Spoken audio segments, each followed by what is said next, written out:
Now, prepping for a cyclone is one thing, but helping your kids get through one is a whole other story. It's a reality that's facing millions of Aussies, of course, who are currently stuck in the path of Cyclone Alfred. So how do you keep your kids calm and safe in the face of a natural disaster? Well, to help us answer these questions is child psychologist Dr. Andrew Greenfield. Andrew, thank you very much for joining us. So how do parents best even start this conversation about what's happening? Yeah, I mean, it's incredibly difficult, let alone for the adults, let alone the kids, and it's completely unprecedented. So I think it's really important to make sure we take so many factors involved. So we need to understand the age of the child, their maturity, obviously their language ability, all of these factors before we decide how we're going to talk to our children. But I think for some of the younger children, obviously, we don't want to give too many facts because we don't want to scare them unnecessarily. And some of the older kids probably want more information because the information is knowledge and power, and they want to be able to have as much information as possible. So we have to tailor whatever we say towards the child, and parents will know what their what their individual children are able to cope with. I guess this is the difficult part, because one of the things we heard before was a grab from a woman who was saying, I've never been through this before.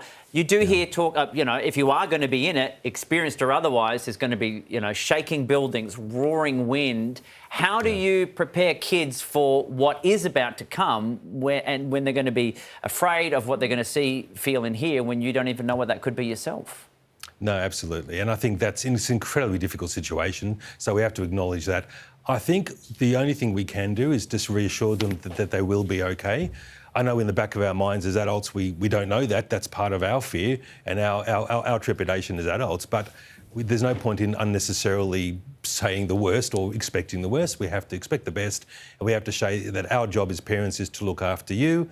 And there's plenty of people, the police, the SES, all of these people around us are doing the best they can to make sure that we're all safe. So just give them that reassurance as much as you can. Doc, as someone who may be anxious and who doesn't have kids and probably shouldn't be asking this question, if you are anxious and you do have kids, should you show them any of your own anxiety, or should you be staying as calm as possible? Yeah, so, I mean, obviously, it's a natural response for us adults to feel anxious because, unfortunately, we know more about what may be coming. Obviously, we've got to try and do the best we can to control our own emotions. One thing I would constantly tell our kids is talk about what they can control.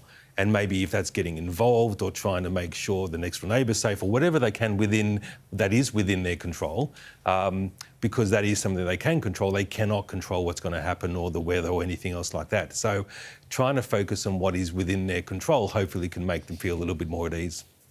I feel like I can hear millions of Australians watching this and screaming one particular question at you, Doctor, and that is, if you're staring down maybe days without power, you can't go outside, how do you keep your beloved children entertained? Yeah, a very good question. Mr. Whippy. That's right, give them the odd ice cream. But I think at the same time, you know what, we've got to make a bad situation as good as we can, and we've got to maybe entertain them in other ways. Maybe you won't have your phone because there's no power. You can't watch television. You can't go on social media. So do the old-fashioned thing and have conversations. Talk about as many things. Talk about where you're going to go for dinner after this is all over. Talk about what games you want to play or where you want to go on holidays. Just have conversations, because we don't have much of a choice. We cannot go on to, watch television or go on our devices. So do the old-fashioned thing and actually engage in conversation. It's amazing how powerful that can be. Well, Dr. Greenfield, thank you for engaging in conversation with us. That was very, very helpful. I'm sure a lot of people got a lot out of that. Thanks for having me.